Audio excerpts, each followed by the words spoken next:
To my friends, colleagues, and peers joining the Australia Cyber Conference AISA 2021, a very warm greetings from the Institute for Policy, Advocacy and Governance, IPAC Asia Pacific, Australia.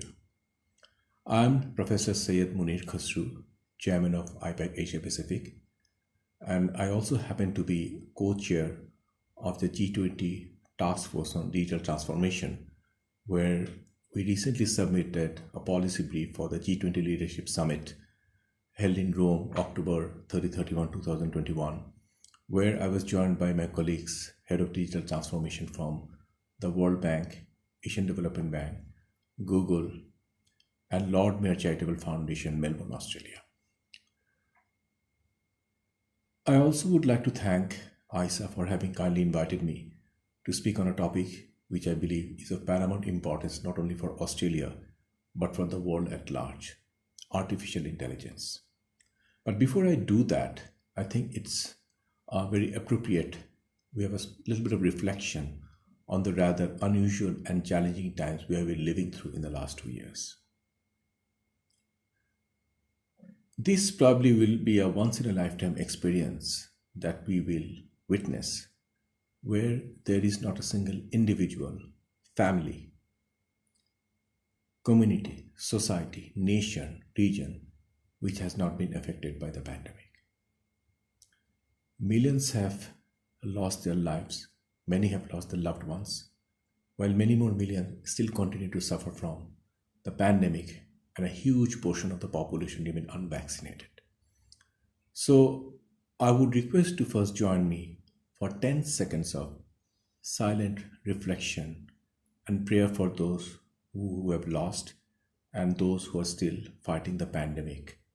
Please join me in 10 seconds of silent reflection and prayers.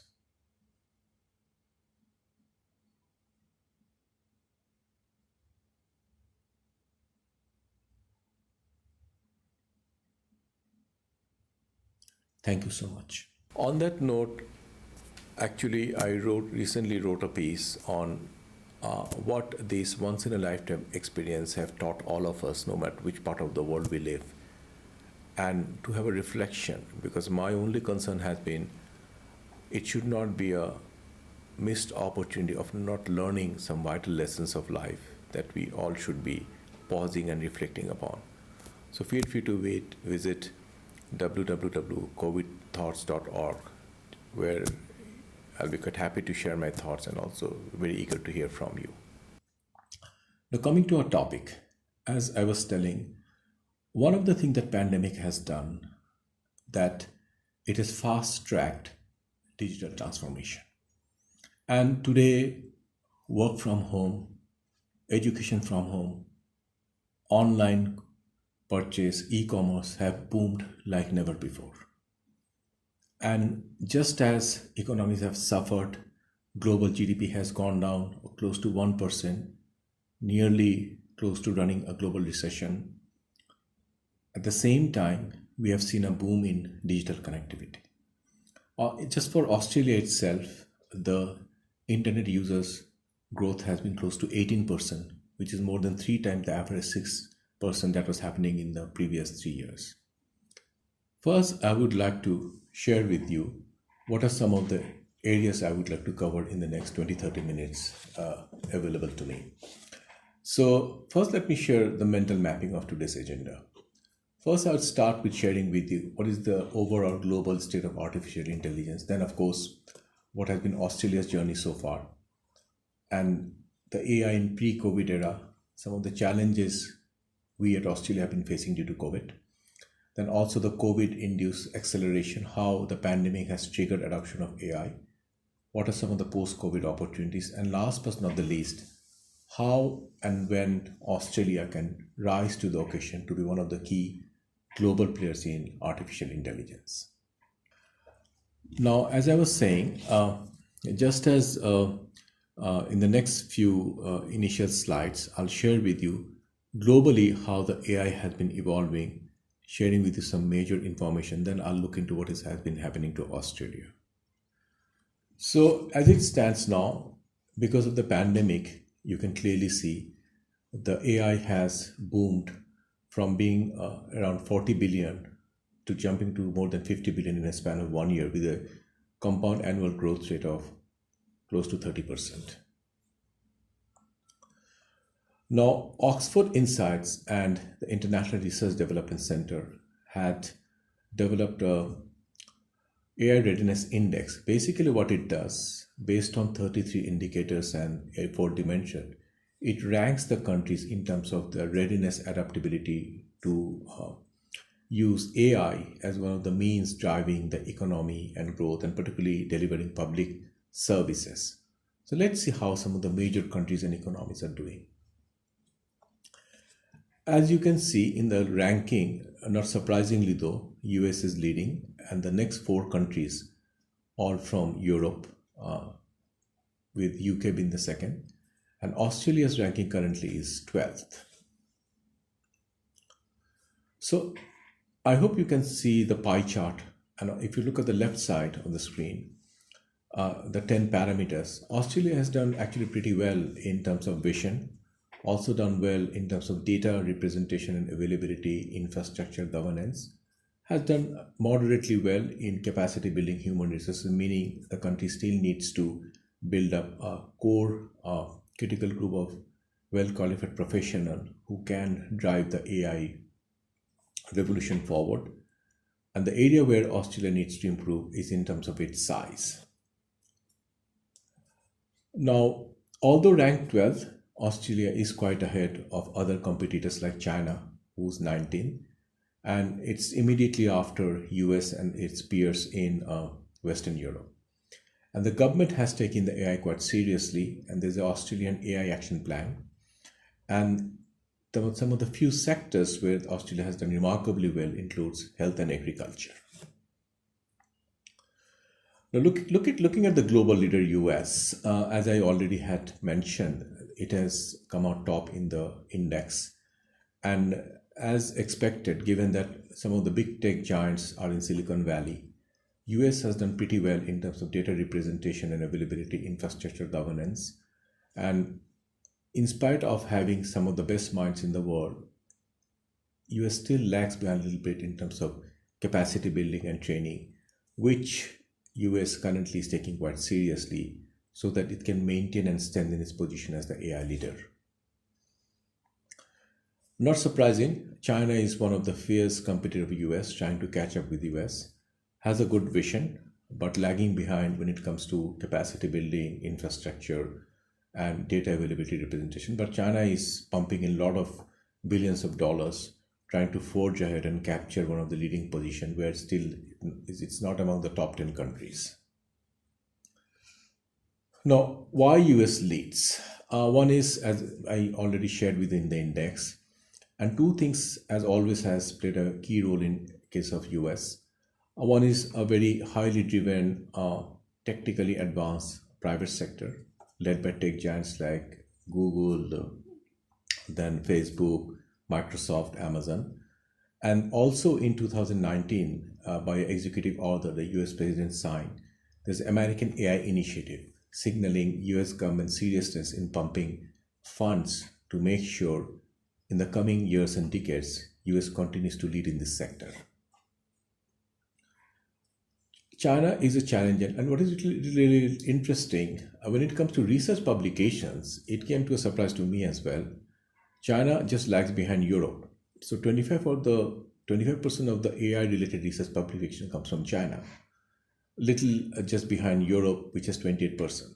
So China is trying to build its own core competencies in AI, in spite of the fact, in terms of the indexes and some of the performance parameters, it still continues to lag behind US and Europe. Europe is doing quite well after US, and I have already shared few countries in the first top 5. And as you can see, Germany, Finland, Sweden, Nordic countries, UK, all are following after US. Now I'll share with you a 3-minute audio visual, which will give you an essence of what has been Australia's AI or artificial intelligence journey so far. Have a look.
been able to give you a essence of Australia's journey in the AI so far.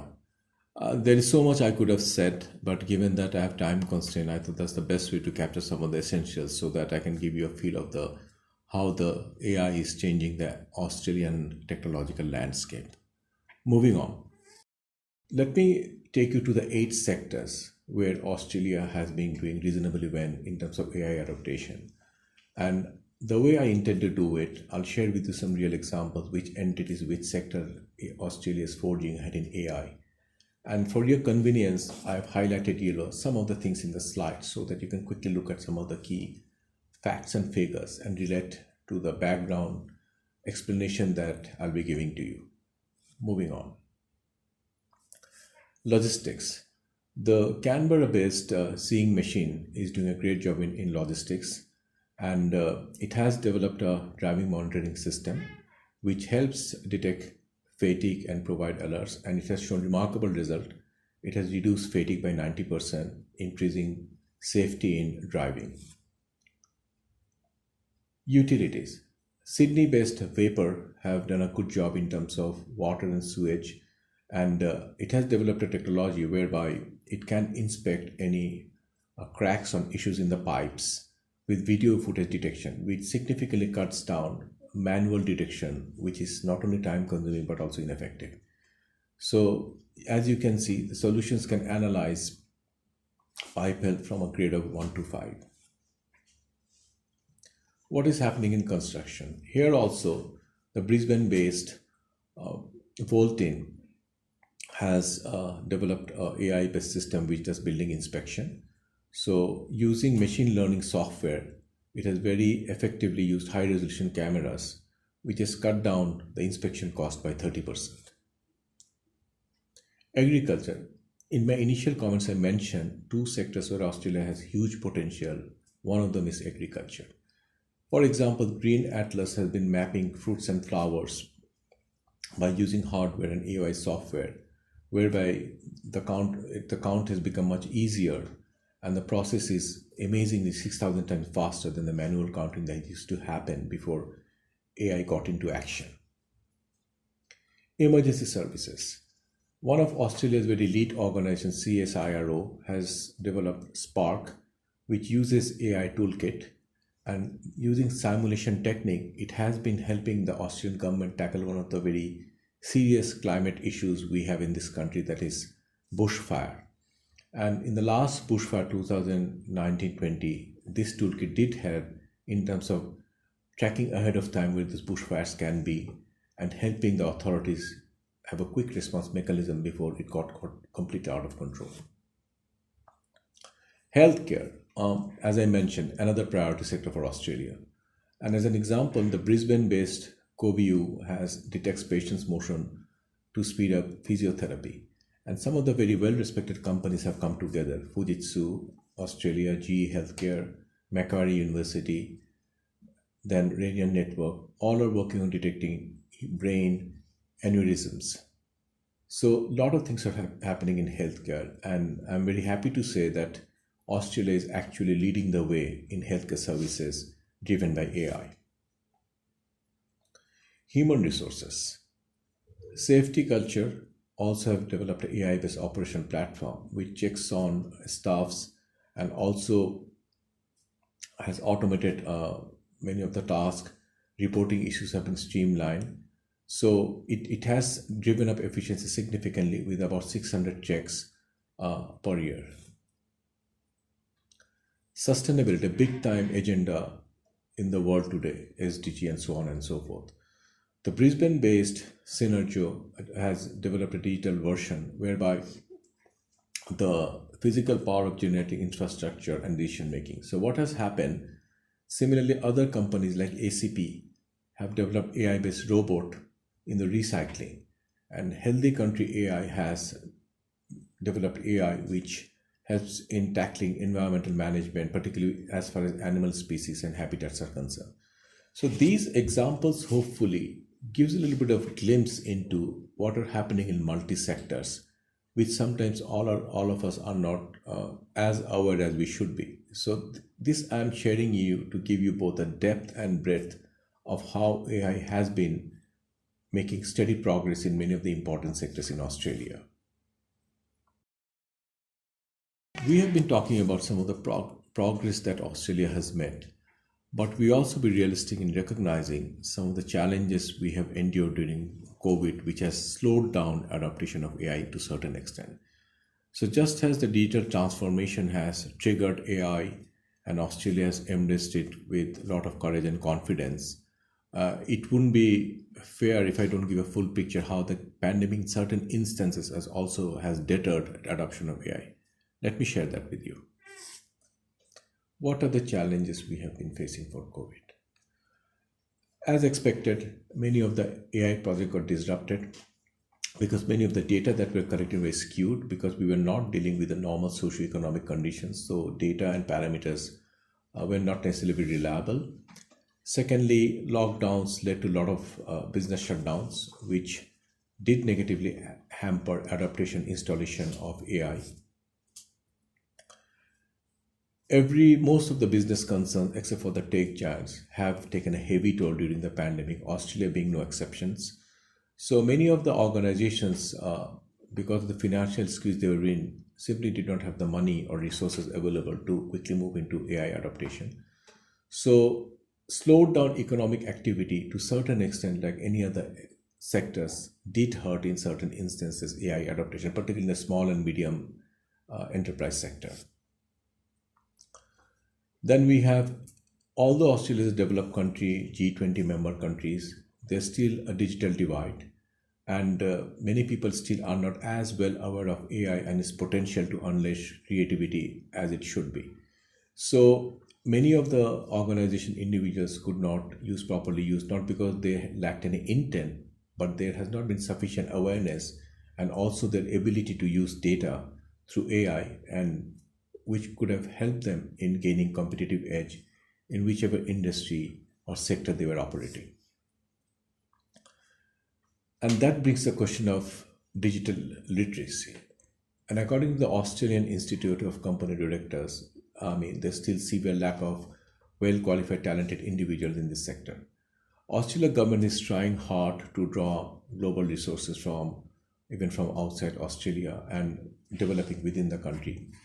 And that compounded with some of the communication barrier and shortage of professional compared to what is needed, certain cases have slowed down AI adaptation in Australia than ideally what the country could have achieved. Now, just as I have shared with you how COVID in certain instances have slowed down AI adaptation, if you have remember in my initial remarks, I also told you how the pandemic triggered digital transformation have also sort of catalyzed AI adaptation in Australia. Now I'll share with you how also the adaptation was sort of expedited due to the pandemic. Sharing with you what are some of the COVID-induced factors that has expedited AI adaptation. COVID-19 diagnosis. University of Sydney and Detect edX initially had developed an AI-based breast cancer detection technology, which during the pandemic was modified to detect COVID-19 using lung CT scan. So that was quite a helpful thing during the time of pandemic in responding to some of the first response mechanism that the country needed to respond to the pandemic. And also predicting the virus strains. Google DeepMind, I'm sure most of my colleagues are familiar with what this particular technology is about, was developed an AI-based tech. It basically sort of predicts the protein structure of COVID-19 virus, meaning we know that the virus had a severe variant, the most recent being the Delta variant, which we are aware of. Hopefully, this AI technology will help identify more precisely the structure of any variant so that the existing vaccines can be modified to respond accordingly to any challenges that may emerge. Vaccine development. CSIRO has, through the eHealth Research Center, has used the AI in terms of the different strains that were identified which were needed to develop vaccines. So CSIRO is leading the way in some of the e-healthcare services empowered by the artificial intelligence. Policy making, again, data of some of the virus spreads were very critical in terms of deciding what sort of policy the government should adopt. Australia, as you know, has been one of the countries which has gone through a lot of strict lockdowns, both within the country and also globally, not opening up as many countries have done. So these kind of AI-driven data analysis would help a lot of post-COVID policy making as the country gradually opens up, because there has been a policy, I would say, stand from the government that to open up gradually but carefully, and this is a very important element which hopefully would help the government making sensible decisions, so the country doesn't remain continuously sort of locked out of the world, at the same time cautious enough to safeguard against any unforeseen intrusion, because the pandemic era is still not over yet. Combating supply chain disruptions, and AI is a very good effective mechanism to maintain supply chain activities. Particularly, a lot of disruptions had happened in supply chain during the COVID, but AI makes a very good sort of technology-based adjustment of supply and demand-driven movement of logistics and goods and services, which we will see increasingly more used as the world gradually opens up.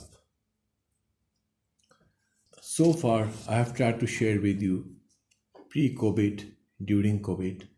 Now it's time to look into what are the post-COVID opportunities as we are hopefully moving out of the pandemic era. So let's look at the post-COVID opportunities. Healthcare, as I have said, is one of the very thrust sector, and two areas, AI-based virus strain prediction and health checkups. And as you can see, both in virus strain prediction, which helps develop vaccines rapidly and prevents the spread of pandemic, and the health checkup, which facilitates more accurate, efficient response to any healthcare issues. Both are very critical factor in the post-pandemic era.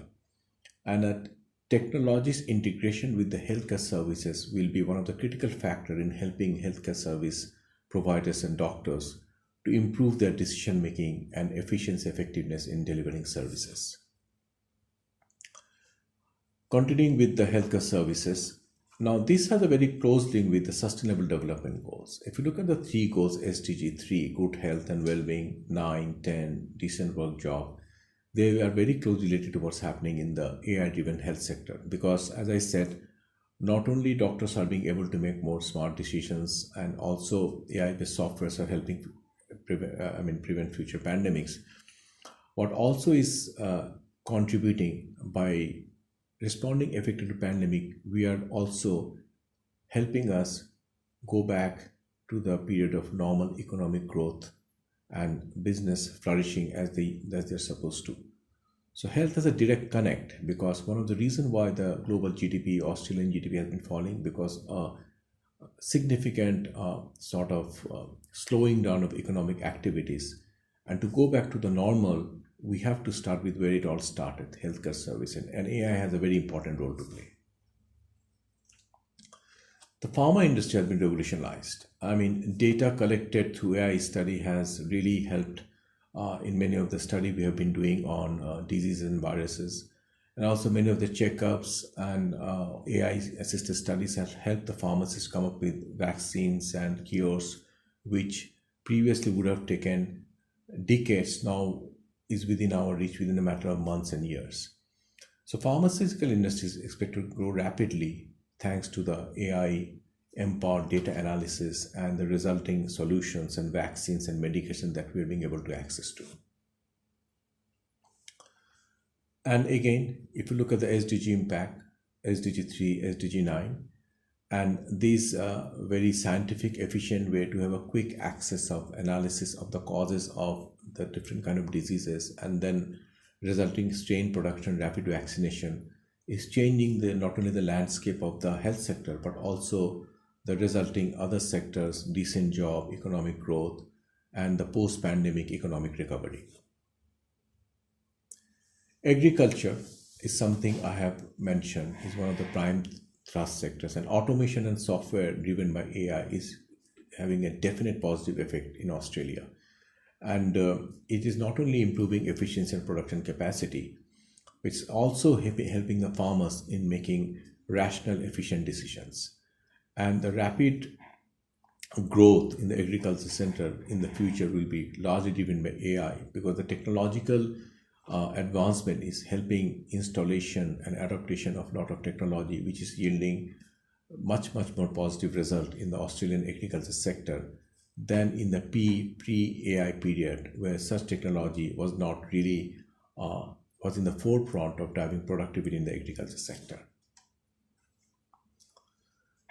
Again, advancing in farming industry is having a very positive effect in terms of efficient agro farming, then also making agro products more affordable, in certain cases neutralizing adverse effects of climate change. As you know, the COP26 has just coming to an end and just finishing up. So one of the key things has been, how do we connect technology in a fashion that responds to climate change? So that will be another area countries like Australia will have to look into deeply in the coming years, because agriculture, climate change, these are very interrelated issues. And you can see all the 4 SDGs have alluded to: SDG 2, SDG 9, SDG 13, climate action, 15, life on land. All are very interrelated. And AI is that common connector which can drive forward the synergy in the coming years. Fourth industrial revolution. Now, from supply chain to investment in infrastructure, AI is playing a very major role. From procurement activities to government investment in AI infrastructure, all we drive forward which are the countries who lead the next generation technological, I would say, technological evolution. And the pandemic has triggered it, but it is now up to respective governments, including Australia, how to sustain, strengthen, build on the momentum that has been generated because of pandemic, because there is no going back. And the nature of technology is such, it moves much faster than policies. So governments around the world, including Australia, will be in a constant challenge. How do we unleash their creativity and technology without compromising the public safety measure, privacy issues, so on and so forth? Impact on industries, continuing the same argument, particularly the small and medium enterprises, which has been hit very bad during the pandemic, have a very significant chance of bouncing back with AI-induced infrastructure and by reducing digital inequalities. And that again contributes to the SDG 8, SDG 9, 10, 11, which are quite self-explanatory. So what I'm trying to tell is technology, development, economic recovery, these are so intertwined that there's no scope to look at them in a different angle or different lens. And AI is that common connector that brings them together. Now, what are the plans of the Australian government? And the Australian government so far has been quite proactive, have been giving a lot of emphasis. And I'll share a few facts and figures with you just to give you an idea how the government currently is trying to drive forward the AI agenda in the Australian technological landscape. The government currently is investing about $800 million in the Job Worker Digital Business Plan. And also there's the Australia AI Action Plan, government committing about 124 million in AI infrastructure. So Australian government realizes to be in the front line of, or to be in the League of Nations, which will shape the technology landscape, the socio-economic landscape, the global leadership. AI will play a very critical role, and so far the government seems to have taken it quite seriously. So what are the takeaways? I mean, just before I let you go, I would just share with you major 5 takeaways from the last 20-30 minutes I've been speaking to you. How the pandemic has accelerated global digital transformation, how it has changed Australia's technological landscape, what are some of the major industries that has picked up on AI, where there are still unexplored potential, where do we need to make more investment, why healthcare and agriculture service continue to show the way for Australia's ride to the global technological landscape driven by AI. I'm almost at the end of my presentation. I hope in last 20-30 minutes I've been able to share with you some of the insights on what has been happening in Australia, globally, technology, digital transformation, AI, pre-COVID, during COVID, post-COVID, and what's the way forward. And I hope, if nothing else, I have been able to uh, showcase you the merit of the argument that AI is one of the very critical thrust sector which will define, shape the future of not only Australia but many other countries around the world. And on that note, I will end with a 3 minute, little more than 3 minute audio visual, which will give you a good ending in terms of where the future is heading, how does Australia position itself in the bigger scheme of things, how it has every potential to be a global leader in AI, what needs to be done. Thank you so much for being with me. And I wish it was those normal times we would have been sitting in an auditorium and having the opportunity to have face-to-face interaction with you. I'm sure next AISA will give us that opportunity. But for the timing, feel free to reach out to me in my social media handles. I'm quite reachable, and if there is any query, question you would like to ask, by all means. I wish you, your family, your friends, relatives, new, hopefully pandemic-free journey into the year 2022. Advance wishes for the holiday season and New Year. I hope to see you soon in next year's AISA again. Thank you so much.